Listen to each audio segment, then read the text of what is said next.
think LinkedIn's a good game to play. We don't play it enough as we should. I just ran like a $500 test. It was a really small test. We generated 5 leads and 1 was super qualified. It's great to get more reach. It's great to get more people to get to know you. But we found that it's extremely effective to get people into... All right, so we're going to talk about why LinkedIn influencer ads might just be the thing that can help you drive more leads. So have you tried this out yet, Neil? I've messed around with it. I know you've run quite a bit of influencer Instagram ads. So how did it work for you? Well, LinkedIn influencer ads. Sorry, I meant LinkedIn, but yeah. You're good. You're good. So just so everyone knows, the way this works is when you run a link, let's say I write a blog post. Let's say I write a post on LinkedIn. It does fairly well, or maybe I'm sharing a case study or something like that. As part of an organization, I can sponsor any employee's post. I can sponsor my post. I can sponsor anybody that works on the team. What I have to do is I need a request. Let's say I need a request for myself to sponsor, and then I need to approve it, or an employee needs to approve it. Basically, we are giving more airtime to whatever we think will perform well, whatever we think should get more reach, and then that post will just be promoted. Now, what I did was recently I just ran like a $500 test. It was a really small test, right? And basically, I talked about like a case study with like, let's say, here's some results we got with programmatic SEO as an example, right? And so, here's step 1, step 4, step 2. So here's a couple things you can do, blah, blah, blah. At the very end of it, there's a call to action saying, hey, by the way, if you want to learn more about this stuff, you can subscribe to our email list, or if you need help with this stuff, you can, go to click on this link, right?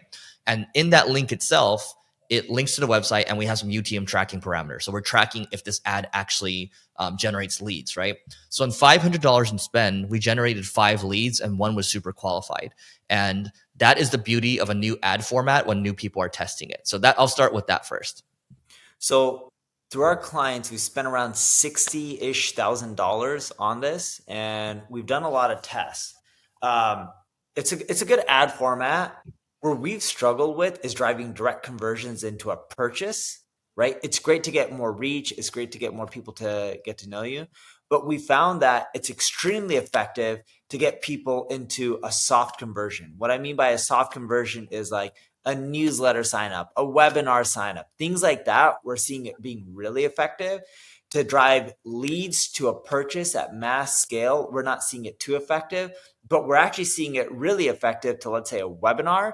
And then from a webinar, a portion of those people end up turning into customers. I'm not talking about customers for ebook. I'm talking about actual, a customer for a security company or a hardware company or something that's more enterprising. So how would this look for a client? So imagine what you did, but us helping a company do that, right? Because they have people on their team who are influencers. Like imagine, there's a lot of people who work for these companies like Gong or Cisco or Adobe or IBM or Microsoft. When they have 50,000 employees, 100,000 employees, there's people within there who are quote unquote have massive followings on Instagram. So what we do is we find the people within the organizations who are influencers. We work with them to run the campaigns. Got it. Yeah. So I don't know if we're talking about the same thing here, but it's still good data nonetheless. But here's something else that you shall consider. Everyone should do this, by the way. It's I don't know if you're doing this yet with your LinkedIn, Neil, but I had to change the link. This was a couple weeks ago. And if you change it to, a lot of people now, when you're posting something right under your name, it says visit my website. And I thought I had it on in the profile URL, right? But you actually have to adjust it and say like add profile URL and just put your website in there. But the cool thing is when you're running one of these influencer ads, I think they're like, maybe they're called, I don't think they're called sponsor posts, but anyway. So I haven't done. Sorry, what's that? I was saying I haven't done that, but I'm going to end up definitely checking it out. Yeah. So I think they're called, no, you know what they're called, Neil? They're called thought leader ads. That's what they're called. They're not influencer ads. Sorry, my bad, everyone. They're called thought leader ads. So for a thought leader ad, if you're running these at the very top, when people can see your post, your name's there and it says visit my website. So that's a conversion in itself, right? That's a little micro conversion to get people to visit. And then to Neil's point, at the very bottom, you can say, hey, come to webinar, come into my email list or whatever, or, hey, get a free marketing plan, right? Those are all like, semi-soft conversions at the end of the day. So anything else?